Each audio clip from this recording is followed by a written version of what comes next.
Chasing Leviathan is a podcast about pursuing truth, one big question at a time through the discipline of listening. Truth is too big to tame, but if we pay close attention, we might get the chance to glimpse something truly magnificent. So please join me in this pursuit, 1 week at a time.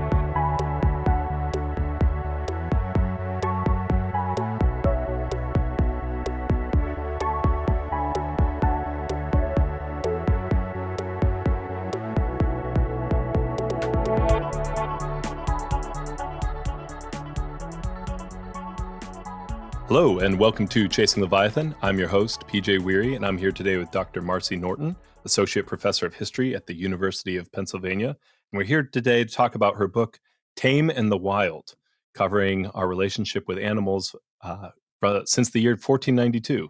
Dr. Norton, wonderful to have you on today. It's great to be here. Thanks so much for having me. So, Dr. Norton, why this book? Why this book? Well, there's a few, here it is, by the way. Yes, I have it on Kindle, so it's not, I don't have the cool cover shot. Thank you. So it began for a few different reasons. One of them was that especially when I got a dog, I got my first adult dog when I was, I guess it's now been almost 20 years ago. And I was just really blown away by how, when I say adult dog, there were dogs when I was growing up, but they were kind of like backyard dogs, nothing like the kind of bond that I had with Lily. And at the same, so just like the kind of depth of that relationship. And at the same time, being aware that right now, probably more animals suffer more than I think we can say that actually without any might. Not a doubt. Animals suffer more than ever before, both due to billions are victims of factory farming, others, environmental degradation. And so like how this moment that we're in, where there's like so much appreciation, and not just for pets, but also all the amazing scientific studies about what, the capacities of animals and so on. And, I'm a historian, so I put my historian cap on, and it's like, how did we get here? And my previous work has looked at the intersection between European and Native cultures. And so I knew I wanted to sort of pursue that angle. So I just sort of went back in, my period, 16th, 17th century, 18th century, early colonization, and started looking at how Europeans interacted with animals, how Native peoples in Amazonia, Caribbean, Mexico. So that was sort of one kind of starting point. And then the other one, I don't want to go on too long right now, but I'd come across some pretty fascinating stories, historical episodes about human animal relationships between that sort of European indigenous space, and just wanted to understand them more. So, yeah. I'm getting distracted by a question I'm especially interested in, but I think it'll be better if I do that later. Can you talk about, you give kind of like some basic categories to start with. Do you mind talking, because I think in the book, you talk first about like the European subject and object kind of ways. And I wrote down at first hunting and livestock, and then I was like, oh no, she put hunting and husbandry. Let's get the alliteration, right? But can you talk a little bit about the European approach? And it really does seem, I don't know, like obviously there's wild, but like there really does seem to be just these two types of ways that Europeans interact with animals. Yeah, right. So in my kind of approach in this book was to look at like the sort of, I guess to back up a little bit, is that I think, we're all born into a culture. And those cultures kind of give us parameters about how we interact with other beings, human and otherwise. And from my initial sort of reading of various sources, it seemed clear to me that there were two dominant, what I call modes of interaction. Yes. Which is not to say that there aren't others. And in fact, I do talk about some others, but like the ones that like overarching structures where you're likely to have these kinds of ways of thinking and interacting with other animals, as you said, were hunting and husbandry. And what I was really struck by at the beginning is how different the kinds of relationships that were being produced by those, and having to do with, as you said, whether animals would be regarded and approached as subjects or objects. So in hunting, and here I'm by and large actually referring particularly to the kinds of hunts that nobles, aristocrats, kings, and queens practice, because in fact, they were very much in control of who had access, both in terms of terrain and dogs and horses. So that's the kind of hunting I'm really talking about. So in those relationships, it seemed very obvious to me that both the animals who were collaborators, and we're talking about, hunting dogs, horses, and also hawks and falcons who were tamed to be collaborators in falconry. And then also the prey animals, that they were understood as fellow subjects, having capacity for reason, for feeling, and that hunters would, especially with their collaborators, form very strong attachments to these, what I call vassal animals, but also a lot of respect, even for the prey, even if the intention was to kill them. And in contrast, you have livestock husbandry. And it makes sense that you actually said livestock, because there are different kinds of animals within animal husbandry. Some of them are servant animals, which I sort of similar to vassal animals. Your kind of shepherd dog, to take them as oxen who are plowing. But by and large, as is the case still today, the vast majority of animals that would brought under that system are the livestock, whose ultimate raison d'etre was to be killed, to be eaten, or sheared in the case of sheep, but also ending up, slaughtered in the end, usually. And that those animals, unlike vassal animals and servant animals, were understood really as objects. Well, and I mean, and I can say more about that. Yeah, for sure. But even as you're talking there, like, it's obviously cultural constructions, even as we look at, I have a friend who grew up in Cambodia as a missionary kid. So she was a white girl in Cambodia, and they had a pet dog, actually two pet dogs that they lost to neighbors for curries, right? Wow. And it's like, if you tell that story, I have told that story for comedic effect, for astonishing, like horrific effect over here in the United States, and over in Cambodia, they're like, that's weird. You're keeping it as a pet. That's, like, Right. it's like, you can eat them. Like, and we're like, no, you can't. Like, why not? Like, it's like, it's sorry, that comes to mind. Yeah. And you can see how that you could flip that, Yeah.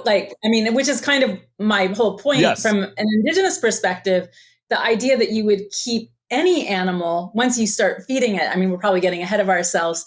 That's all right. And then eat it. That would be as aberrant, as for many people, the idea that you would eat a dog is, well, they would have no trouble, eating a pig, right? Yeah. Which we know is just as intelligent, or, Yeah. I wanted to, because you touched on it briefly, but there's that kind of, it's what you start with in the book. There's this foundation to all this. Do you mind talking a little bit about the creation myths that you think that it seemed to play a major role in the way that we think about these relationships? Yeah. Well, I guess in some ways I start the book with different creation accounts. And though in some ways like a lot of people, when they think about human animal relationships from sort of a humanities or philosophical perspective, start with kind of different philosophical views, and then say that those viewpoints are what justifies various kinds of activities or actions. And one of the points in my book is sort of flip that, and to say that the way that we interact with animals is what makes different kinds of origins accounts make sense, And so in the period that I'm looking at, the origins accounts that I start the book with, some of which are very well known to probably most of your listeners, like Genesis, obviously weren't written down in the 16th century, but they continue to have, as they do today, a lot of like resonance for people in art and philosophy and theology. And the same thing is true on the Indigenous side. We don't have quite the same kind of able to trace back, this sort of theology of their origin stories because of the nature of our sources, but there's good reason to think that they had been circulating for a really long time, at the time that they were recorded. And so with that in mind, to sort of start the history that I'm telling, I try to really bring into relief these contrasts, right? And so in the Genesis account, we have a God who creates man in his image, and then after that, various kinds of animals that are very clearly sort of below him and very distinct from him. They're both different kinds of beings, and they're hierarchically in relationship with man, right? Only man is made in God's image, right? And in these indigenous stories, what you have are accounts in which there are earlier populations of humans, and then things happen, and those humans turn into the different kinds of animals who populate the world today, and in some cases, plants or even rocks. And so right away, you see there's a very different relationship. I mean, there's a kind of kinship relationship that doesn't exist in Genesis. And that way, though, actually has some corollaries to modern evolutionary theory, right? Where that it's not evolution in the way that is understood by scientists today, but the idea that one class of being can turn into another, transform is there. And the other thing, and also there's not this sense of, hierarchy. I mean, there are hierarchies, but not in the kind of Genesis sense that there's a clear place for, humankind above other kinds of animals. So there's a porousness and there's a lack of hierarchy. And so kind of then the question is, well, what are the kinds of interactions that make those different kinds of origin accounts different? I want to make sure this is a fair question, but as I'm listening, you have the different types of hierarchy, and both of them involve power. But whereas in creation, in Genesis, you're talking about an innate, like man is innately at the top.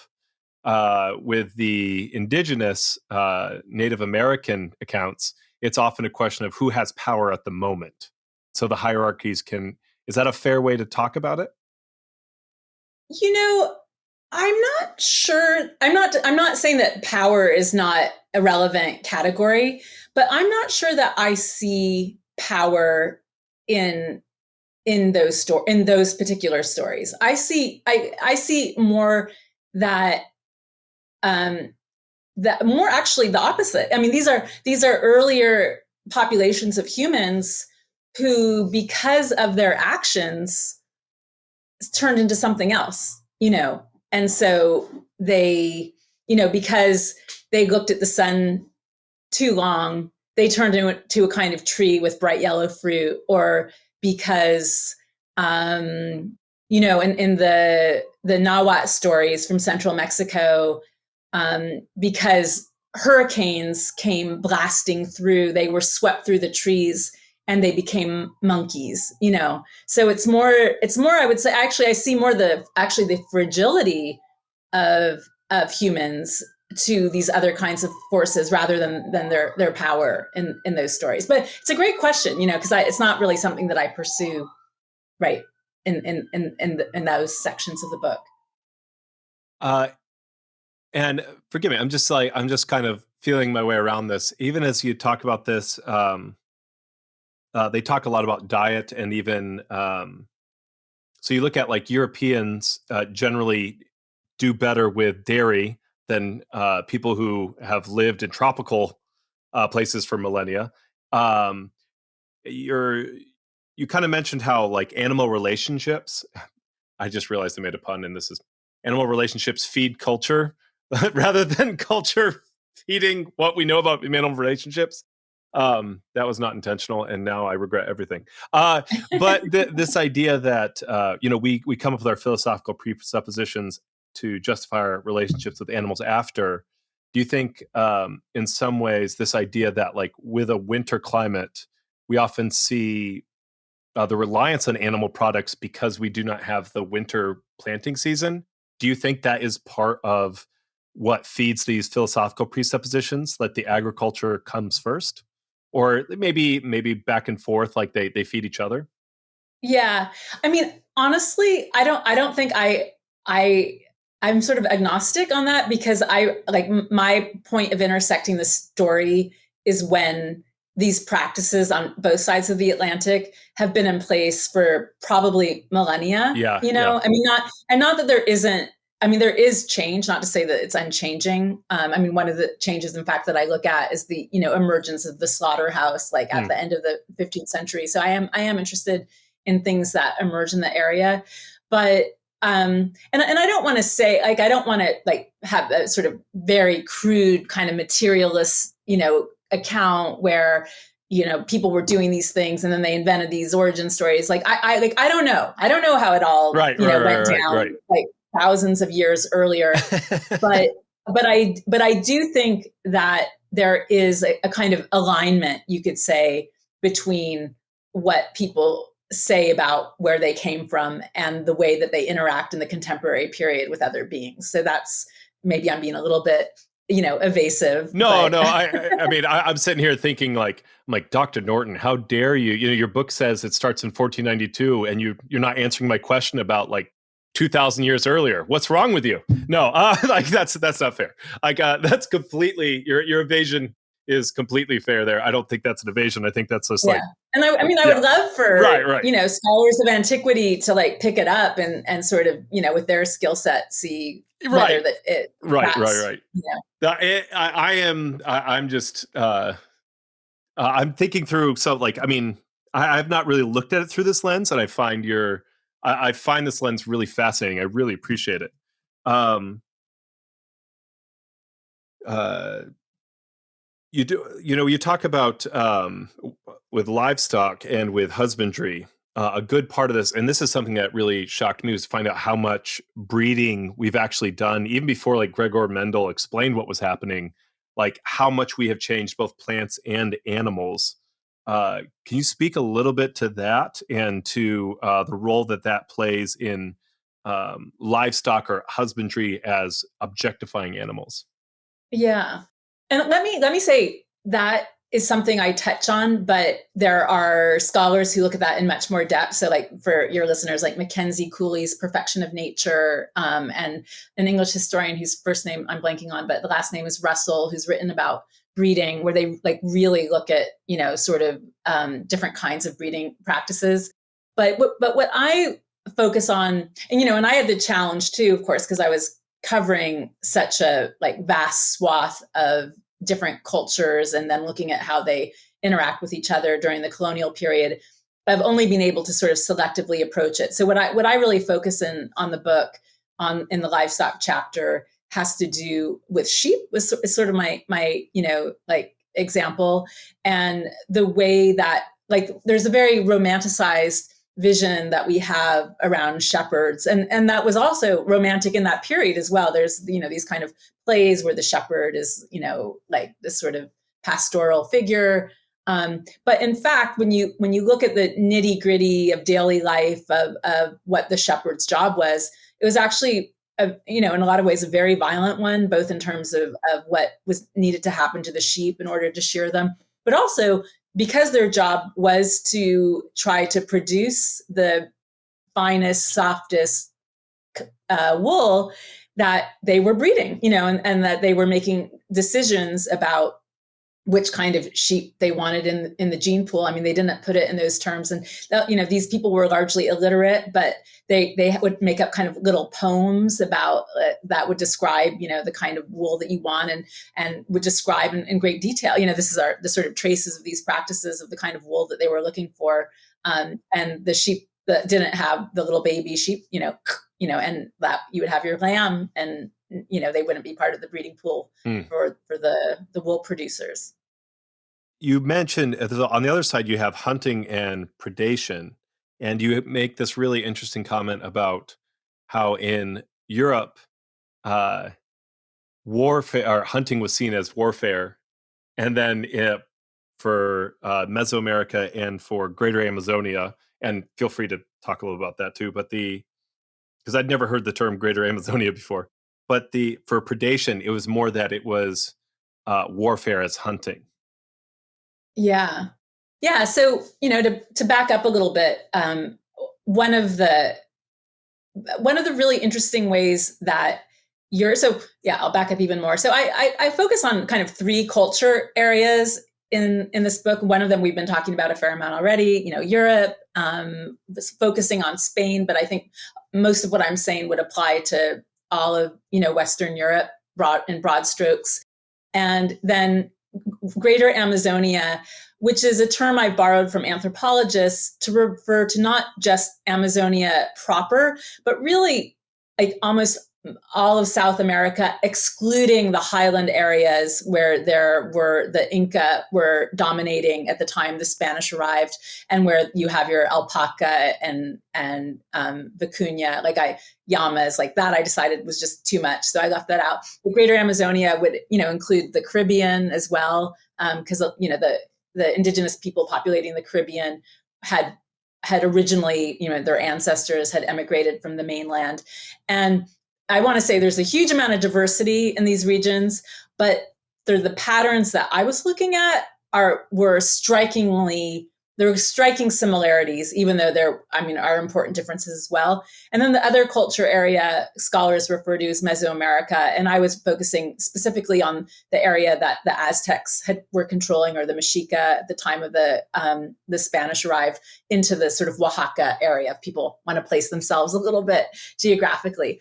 So in all of these regions, hunting was really important, so that's the first thing to say, hunting being, and I to often including kind of fishing as well in hunting, the practice of stalking and killing wild animals with the purpose of consuming them.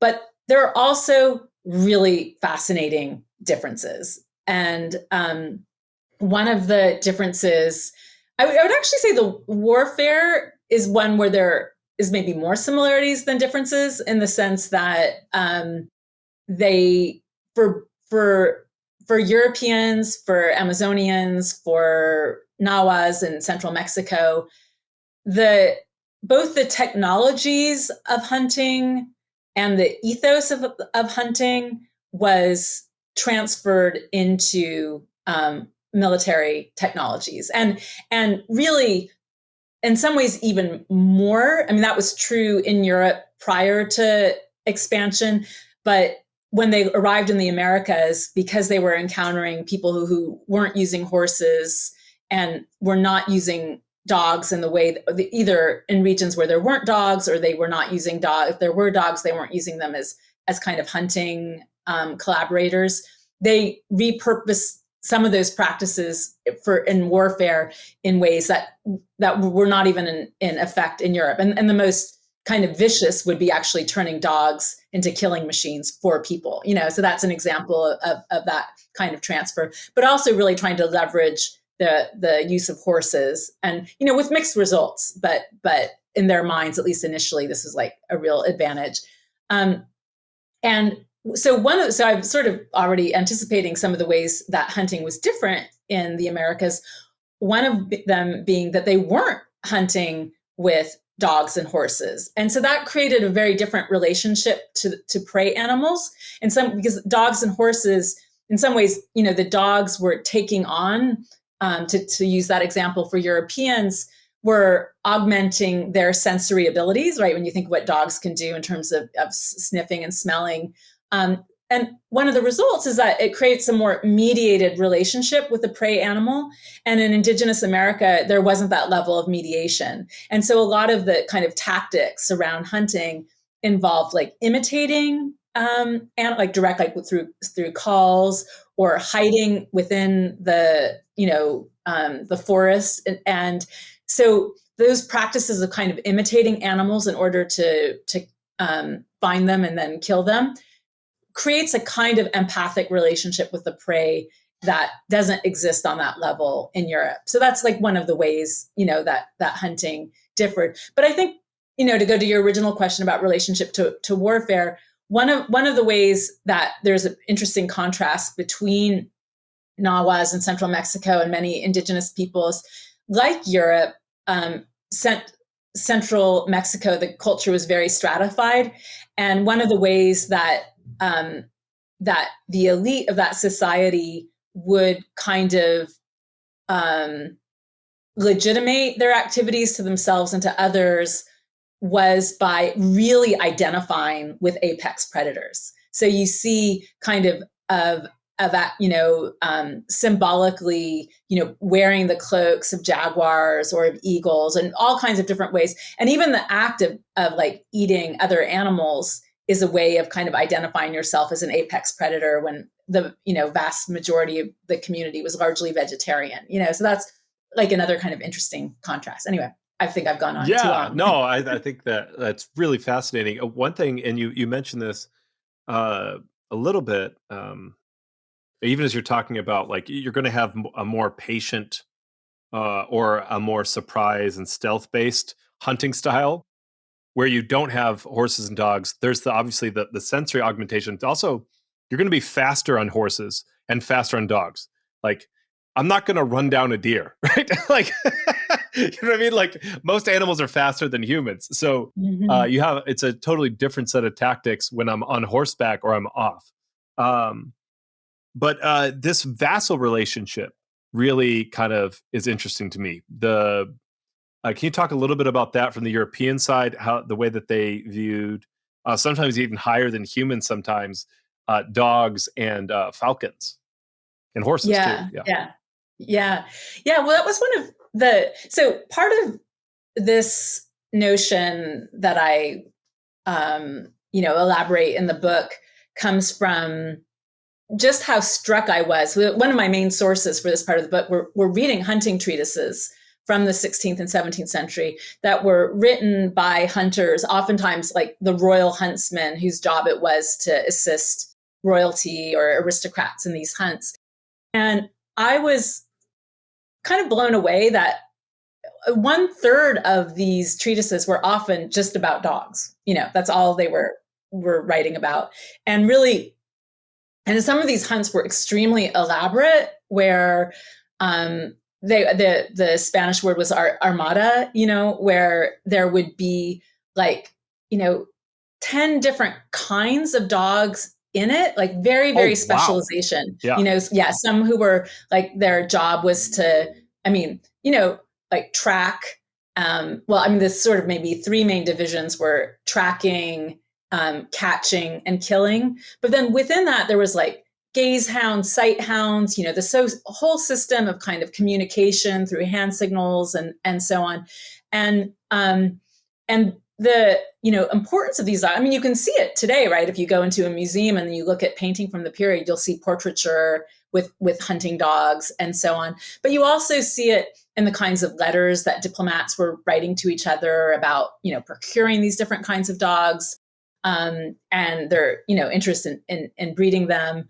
And these really, really strong attachments, and like, where if one of them died, just like, and even commemorating them in these treatises, and building really ornate, kennels for them, and similarly, investing those same kinds of resources, obviously, into horses, but also into the raptors used for falconry. And I think you're thinking of this one quote that I have in the book, where someone in a falconry treatise was talking about how these birds are fed better than peasants, like the freshness of their meat, or even the medicines that they would receive, really expensive medicines that were procured from far away, and so on. It's kind of interesting. So I don't want to miss out on, we've talked a little about kind of these more adversarial modes, right? Predation, hunting. Can you talk about familiarization? And I think, to me, this is the one that's the most, at least in my own head, foreign, right? Like, which is, I guess it really isn't, because we have pets, but the way the language doesn't maybe this says more about me, because now as I think about my mom and the way she treats her dogs, maybe this makes more sense. But anyways, can you talk a little bit about familiarization and the way that works? Yeah, of course. No, I think you're absolutely right that it is the most foreign. And even though it has some relationship to our modern ideas and practices around pets, it's also quite distinctive. And I would say this is the one that when I started the project, I had no idea how important it would become. So I guess at the most simple level, what familiarization is, it's the practice of capturing a wild animal and then taming it, and the sort of most and nurturing it, and the kind of paradigmatic practice around nurturing being feeding it. And I, I mentioned earlier to you that this project emerged out of my grappling with this contemporary paradox, but also from having come across some things in the historical record that I couldn't quite understand.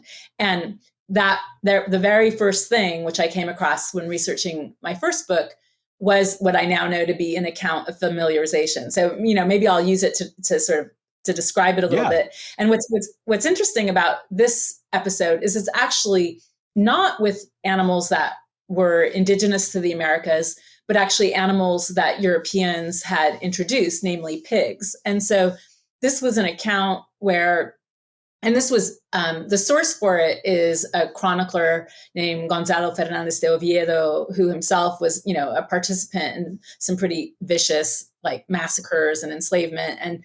But he's writing surprisingly kind of sympathetically about this thing that happened that some soldiers reported to him, where a man in what is today the Dominican Republic had escaped either slavery or other kinds of coercive labor regimes that the Spanish had imposed in that areas in the 1530s, and was living in the wilderness. And he had formed a relationship with 3 wild pigs, and he had named them, and he would go digging for roots and plants and feed them. But the weirdest and most surprising part about it was that he had trained these pigs to hunt other pigs. And actually, this part was probably, this is kind of a kind of hybrid example where he probably had been, he was described as speaking Spanish very well. So he had exposure to like European dog hunting practices, but he had transferred it to these pigs. And so for the Europeans who like they ended up, who encountered him, they slaughtered his pigs, like thinking that they were feral, but they actually felt bad and described how bereft this man was. And so when I first read it, again, this is years ago, part of me was like, could this even happen? It seemed to almost seem too incredible. But when I started just reading more and more sources, things kept popping up where there are these accounts of people capturing wild animals. And, parrots and monkeys are probably the most common and noted upon. But I have examples of manatee, of capybara, of deer, of peccary, of all kinds of different birds, many, many species, iguana, lizards, rattlesnakes, like, you name it. And where this would be the practice, and sometimes they'd be the orphan babies left behind after hunters, or sometimes they'd be, captured just for that purpose.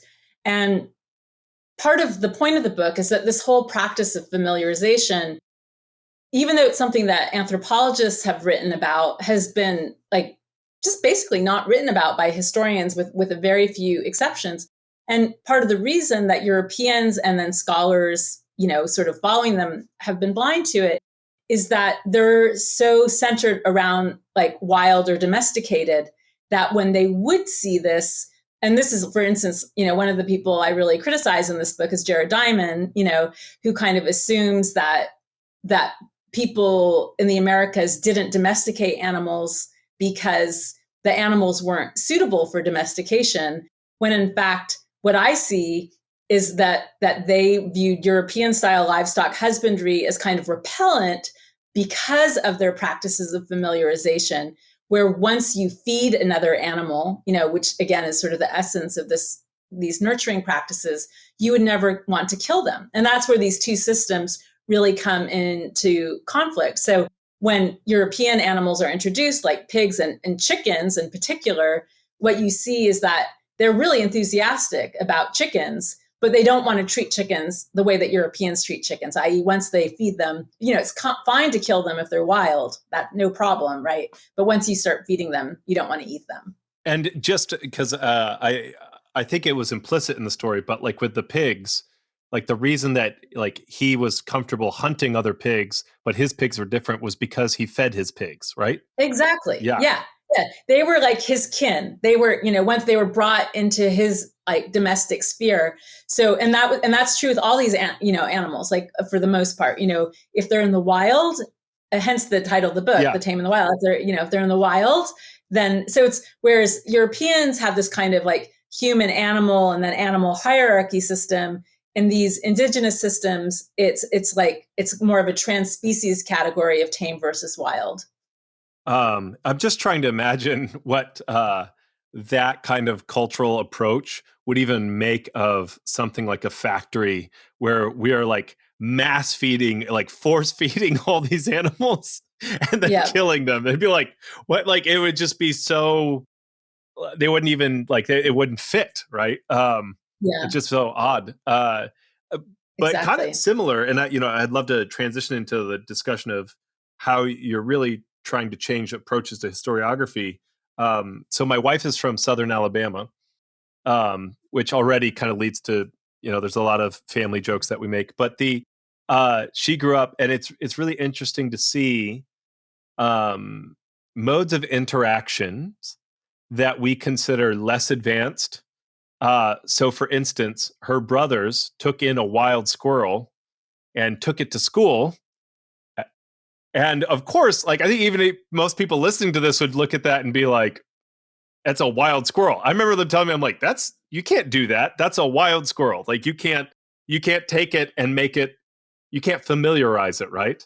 But then they clearly did. Like the squirrel was very happy just to like nothing bad happened at the school. I'm sure they had their own policies and everything. But what I found at the end of the discussion, at the end of the story, the way that everyone kind of ends it with is like, just Alabama things. They're just not as advanced over there, right? Because it doesn't fit into our modes of interactions. And that's what I was really struck by as you talk about this. You said, oh man, I want to make sure that the historiography, like our historiography internalizes rather than questions our relationship with animals. Can you talk about that and what that looks like moving forward? Yeah. No, that's. I think you put it well. So one of the things that I look at is not only how contemporary scholarship has been blind to familiarization as an important, indigenous practice, and one that also affected European society, because again, like these parrots that are coming back and these monkeys started their lives in the wild and then were tamed. Mostly, something I didn't mention is that familiarization was understood as often sort of gendered, like along with a mothering role. So often it was women in Native communities who were doing this work, and then as they start coming into Europe, they start actually changing how Europeans think about animals on a number of different levels. But this idea of kind of in the case of familiarization, I won't even say hierarchies, but more like invisibility, but an invisibility that is based on a hierarchy, which is the assumption of that there are stages of progress that human societies have to go through in order to advance. And I'm, I think most people start reading about this when they're, in early grade school, right? Yeah. The idea that when humans domesticated plants and animals, that was an important and kind of necessary stage of progress. And I am challenging the idea that that's a useful way of approaching global history. I mean, certainly it was a very consequential and significant Yeah. moment in human history with huge repercussions up to the present moment. But if we, I don't think it's helpful for scholars, to go in with the notion that, because like it has had the effects that I've described, where it sort of blinds us to other possibilities. And I think, and especially we're in a moment when I think we need to be able to think of other possibilities, because we know that our, our current system of food supply is unsustainable on a planetary level, as well as on a sort of, individual suffering level as well. And just one more thing I'll say about that is that it's actually part of the justification that feeds colonialism itself. So when Spaniards and then other later European powers are trying to justify some really brutal forms of colonialism, they themselves kind of use what they see as the lack of domestication as a rationale for conquest. So there's kind of a connection between these early colonial rationales and a lot of contemporary scholarship. I mean, this is where we get that term where they become comfortable calling, and this will go well into the 1900s, right? Of calling people savages, right? Right. Like, that idea of like, well, they're a lower class of human being. Right. Yeah, it comes, I mean, it really does come out. And even it has some other interesting kind of effects as well, which is then from the European perspective, both in the 16th century, but again, a sort of bias that scholars have inherited is the notion of hierarchies within native societies. So like the Mexica Aztecs and the Inca are considered to be more advanced than other kinds of indigenous groups because, for instance, they have, in the case of the Aztec, some kinds of domestication of turkeys and dogs. But one of the things that I also look at in the book is how the idea that domestication is just one thing has actually blinded us to some really important ways that domestication arrangements in those areas were actually quite different. And one thing, I don't want to stretch too much here. I would just love to hear your thoughts on this. One thing I appreciate about this is the discussion about like our current food situation, and that's what a lot of this is about. Is how do we address that? The discussion about whether we should go vegetarian or vegan is an important discussion, but there's also a separate discussion, which is also possible that often gets overlooked, which is we can talk about whether we should eat meat at all. That's an important discussion. There's also an important discussion about the dignity of animals and just the way that, like, which is also an important ethical discussion. And I think that most people they can link into each other, but like certainly like we can talk about the dignity of animals and I think sometimes people just, I think partly because of this divide, can't wrap their heads around the idea that you can believe in the dignity of animals and still eat them. But that kind of comes back to that like apex predator almost, if that makes sense. Am I tracking with kind of like your approach here? Yeah, absolutely. Absolutely. And I think I like how you put it. I do think that they are separate issues. And certainly, all of the cultures that I talk about in this book, none of them are vegetarians. They're as we've discussed already, they all practice hunting. But where they really, really differ is in the recognition of subjectivity and the kinds of subjectivity that they can perceive. And, in the case of Europe, and again, going back to your dog example, I mean, these biases are still with us. There is still the sense of like certain animals are subjects and thus worthy of being treated with dignity, and where people are able to hold in their heads that it's okay to treat pigs in one way and not treat dogs in that way or horses in that way, and that has direct origins to this earlier period, and versus one where like all animals are subjects, and that comes out of these kinds of treatments. And absolutely, I do think those are separate and related. And I think there's I don't think it's wrong to go from dignity to vegetarian. I Right, think right, right. that is You could see that especially relation. Yes. Yeah. yeah. But it's also not necessarily the only way to get there. Right. Yeah. It's not like the dignity of the animal does not entail vegetarianism. Like it's like Right. you can treat those separately. And actually, so with these history episodes that I do, I often put a lot of work into like showing how they're relevant to today, because I think sometimes that's a whole other discussion why people don't appreciate history as much as they should. But one thing I found that your book is like so immediately relevant, even just like the stuff that it brings up. I don't know if you saw this. I wouldn't be surprised if you had. So for those listening, if you want to understand how this is still spreading today, South Korea this year just passed a bill to ban dog meat. I don't know if you had seen that, but I had. yes, I Yeah. was like, Yeah. it's still got like these ideas, these prejudices, like this kind of like it's still going, right? Yeah. Yeah. Yeah. No, no, definitely. Yeah. I mean, I would say, I mean, my own sense of the big, someone criticized my book for not like presenting the solution, to contemporary agribusiness. So and I think that's a fair criticism. I Oh, don't, okay. All right. I don't I have don't think the that's fair, solution. but okay. Well, no, I don't think it's fair to ask my book to do that. But if you thought that that's what my book should do, it doesn't. It I doesn't got do it. that. Yeah. So, but but I do think that the contribution is that I think sometimes people above. I mean, I would like to think there are multiple contributions, but there's a sense that the way the status quo is right now, where we are eating billions of animals and causing them enormous, enormous suffering, and our waterways and our soil and our, heating climate, that well, it has to be that way.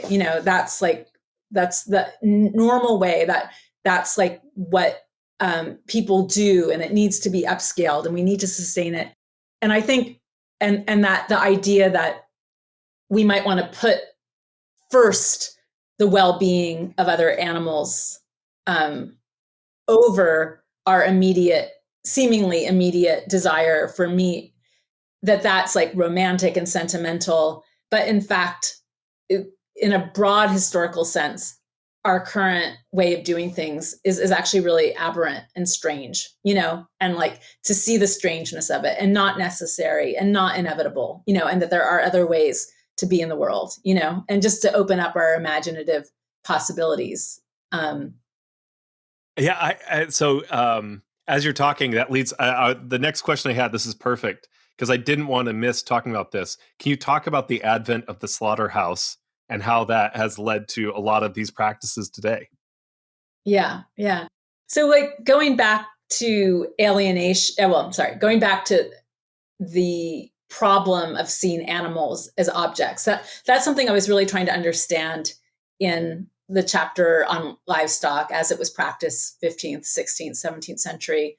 And I focused it on kind of sort of the beginning of livestock life by focusing on sheep, which we talked a little bit already, and then at the end of life and in slaughterhouse.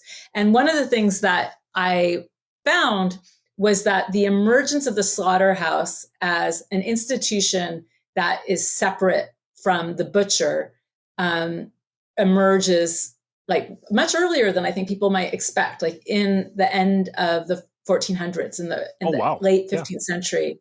And what happens is that you have like not so dissimilar to what we have today, the slaughterhouse being a site that's out of the city where animals are killed, and the butcher being the retail place where people buy meat to eat, or or to other people who are producing it into like finished food. And what that does is it severs people's connection between the experience of eating meat and living suffering, thinking animals. And so that the objectification of animals isn't something that just happens. It happens through institutions and technologies such as the division. And I adopt the term alienation to talk about that. That's how we become alienated from these relationships. So that there's actually, significant labor that goes into people's ability to not see meat connected to animals. And of course, that's been upscaled, but exponentially in our current system, where the animals themselves, as well as their killing, happens hundreds, and there's like gag rules that prevent people from even having access to the videos from that. And some really brave activists go in and film quote illegally, but all of that has its origins and much earlier developments. Yeah, this is where I feel like children are a gift, because there's a lot that we just kind of accept. And then I'm explaining to my kids, I'm like, oh no, chicken comes from chicken. Pork, like we call it pork, it comes from pigs, right? We have to call it something different, right? It's not sheep, it's mutton, right? It's not cow, it's beef. And I'm like, I'm just watching their faces trying to like, wait, this is from animals? And it's so hard for them to see it because they're at the grocery store and it's just like, you never see it. It's always in this like sealed package. And so, there's a lot that feels like a whole nother episode. So I won't dig too much into that. But one, I wanted to say thank you so much for coming on today. I want to be respectful of your time. If you could have our audience think about one thing throughout the week, if they had one main takeaway, something to chew on, what would that be coming away from this episode? Maybe returning to kind of where we started, and also what you just said about like, if you go through the world thinking of the subjectivity, the personhood, the potential for feeling, suffering, thinking of all kinds of beings, and having a kind of empathic relation, like what are, and not just, but also thinking about like what enables that to happen and what hinders that from happening, because the point isn't necessarily to like be like, finger wagging, you're bad for thinking this way or feeling this way, but like, what are the conditions around you that promote like empathy in some situations and the lack of empathy in other situations, and I like on a very macro level, I do think that's kind of what my book is about. It's about like that we don't, that we're born into our given place in culture, and like our blind spots or whatever, they're not just individual, they're macro, and so like, just be curious, I guess, be curious about what those are. Forgive me if I could add to that. Why are we so excited? Like, ask yourself, why are you so excited to eat pig, but so horrified to eat dog? Like, start like if you just think through that, like, and I mean, and that expands to other things, but like, it's a very, it's such a cultural blind spot. And I thank you so much for writing this book. I think it's really fascinating.